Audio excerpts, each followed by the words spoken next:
The coalition has called on Albanese to go over to Washington to deal with Trump face to face. Now, aside from the irony of telling Airbus Albo to get on a plane, because he's pretty happy to do that, let's be honest about that. He likes that sort of thing.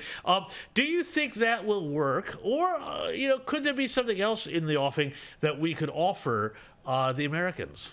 Well, I think someone suggested they offer Julian Grant to Elon Musk, and maybe that might square the deal. I think it's a great idea. I think failing any form of human sacrifice, I think I think it is still under consideration. Trump actually over-egged what was agreed to by the two men. They both agreed to say it was under consideration. Trump said it was under great consideration. He said Albo was a very fine man. That obviously bodes extremely well. They don't come into effect for another month, and so there is a long time before we can actually say that there has been no progress, or that they haven't been, that Australia hasn't carved out an exemption.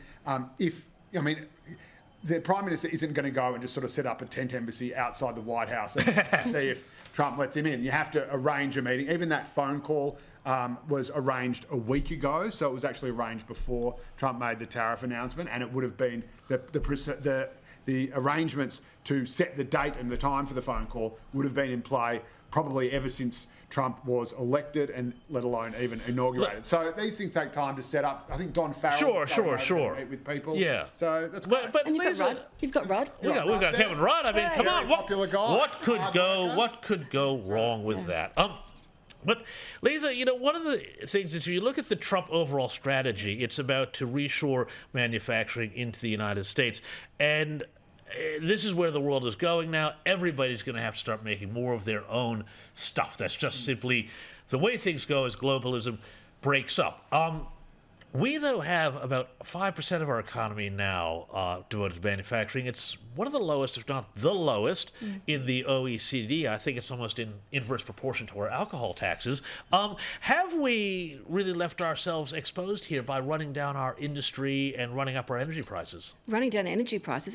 What we're doing is not providing. So manufacturing, you speak of manufacturing, 42% I think it is of manufacturing relies on gas. Yeah. Right? So we don't have the gas supplies that are being brought out of the ground in this country to meet that demand. And what you've got with Trump is saying, well, we need to make America competitive again.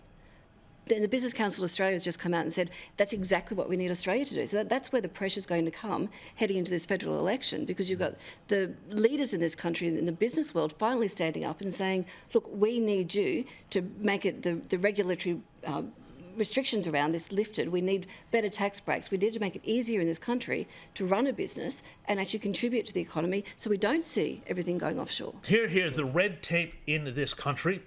Whenever I talk to people in business, and whether it's big business or the panel beater down the road, it just says everything is simply too hard. And whenever I go to America, it just feels like people are so excited about the prospect of starting businesses, making money, getting in on it, and the optimism and the energy in America right now under Donald Trump, having been there just after the election and again in December, is just off the charts.